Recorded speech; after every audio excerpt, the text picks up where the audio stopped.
Have you ever felt small in a relationship that claimed to love you? If like your truth didn't matter? Like your voice kept getting quieter? This episode was inspired by the work of Dr. Brené Brown, because sometimes the bravest thing we can do is name what's hurting us. If you've ever doubted your reality, your worth, or your right to walk away, you're not alone. And this conversation might be the beginning of your return to yourself. Let's begin. Part 1. When accountability disappears and you pay the price. There's a kind of pain that doesn't come from being yelled at. It comes from being dismissed. It comes from trying to hold someone accountable and being told, you're overreacting. Here's how it usually plays out. You express your hurt.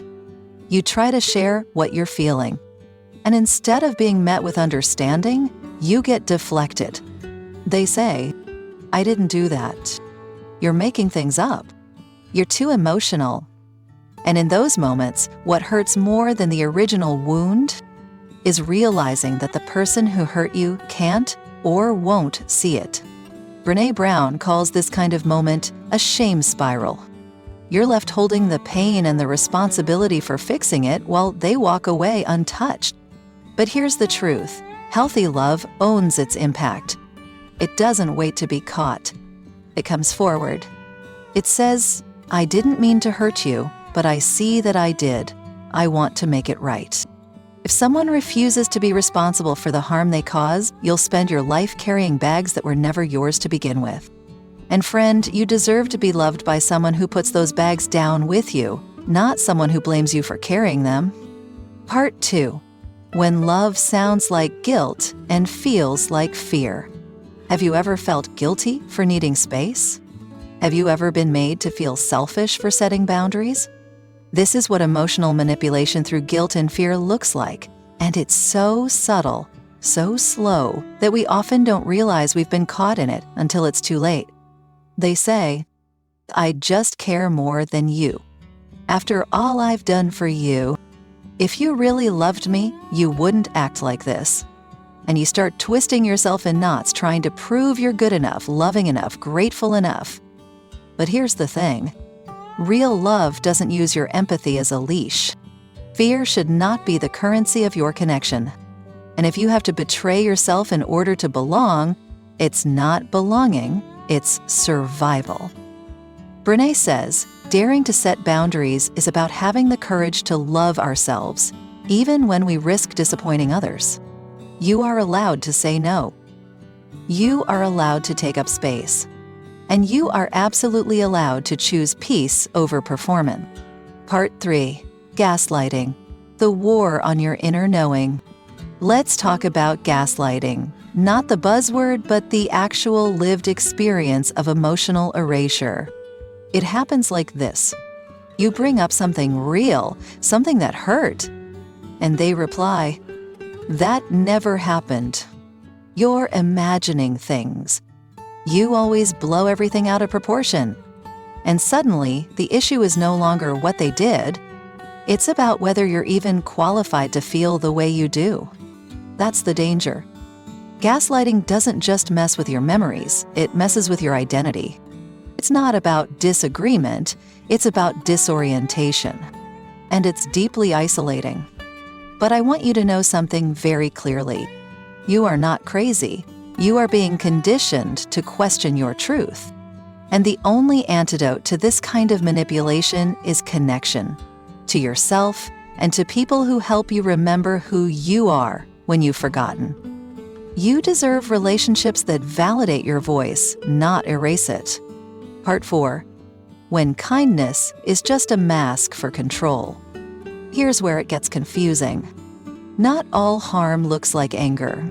Sometimes it looks like love. They buy you gifts, they shower you with compliments, they tell you you're everything to them. And at first, it feels amazing. You feel chosen, seen, even adored. But then the bill arrives. Not in dollars, but in expectations. I did this for you. What have you done for me? No one's ever loved you like I have. You owe me. And just like that, the kindness curdles into control. You weren't being loved. You were being bought. Dr. Brown teaches us this critical truth. When we attach performance to worthiness, we turn love into a transaction. True kindness doesn't keep score. It doesn't vanish when you say no. It doesn't guilt you for having needs. If someone's warmth disappears the moment you set a boundary, it wasn't love, it was leverage. Part 5. When closeness becomes isolation. Isolation doesn't always come with slammed doors. Sometimes it's just a slow, subtle drifting disguised as intimacy. It begins with flattering phrases. They're just jealous of what we have. You don't need anyone else when you have me. I'm the only one who really gets you. At first, it feels romantic, special. Who doesn't want to be someone's everything? But then your circle gets smaller. You stop calling your friends. You hesitate before answering texts. And not because you forgot, because you're afraid of what they'll say. That's not connection, that's containment. And here's the hardest truth of all. Control often wears the mask of protection. But protection doesn't ask you to disappear. Protection doesn't isolate you from your community. Real love expands your world. Control shrinks it. As Brené says, we are hardwired for connection. It's what gives purpose and meaning to our lives. If someone is trying to make themselves your entire world, it's not because they love you too much.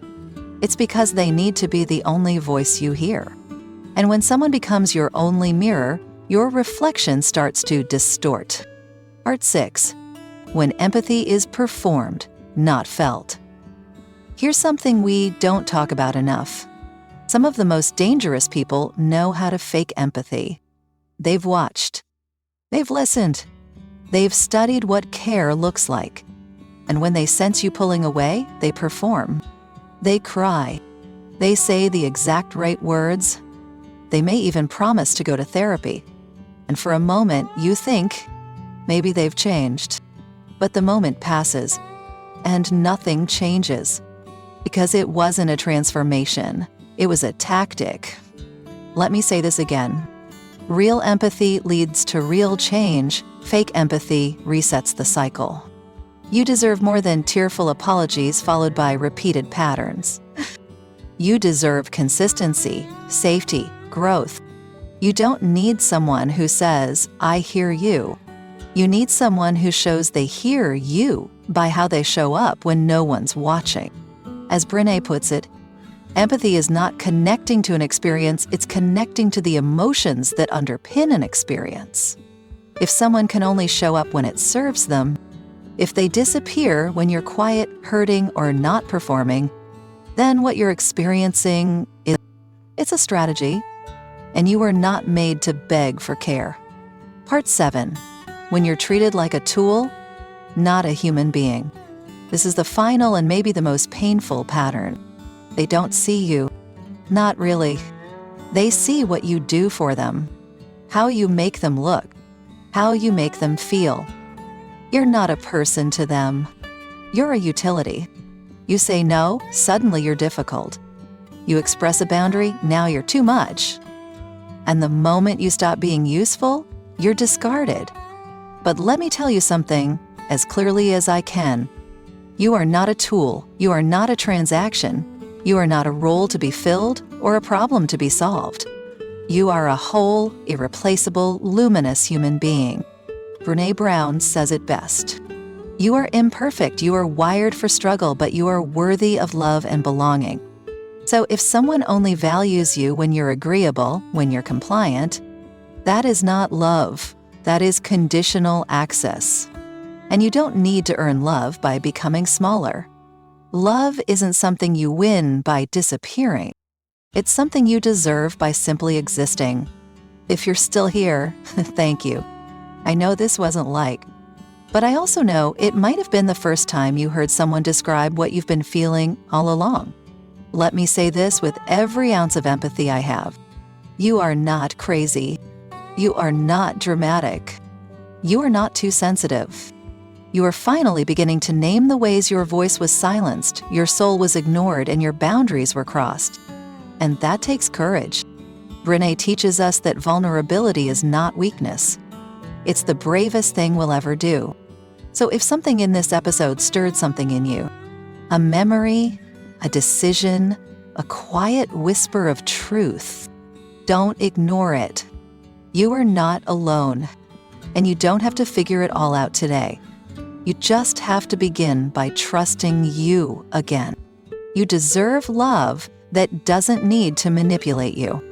You deserve peace that doesn't require silence. And you deserve to take up space exactly as you are. Thank you for being with me today. If this helped you, please share it with someone you love, because these conversations are how we break cycles and how we build something softer, stronger, truer. Until next time, be honest, be gentle, be free. This is Mindset Fuel Hub signing off.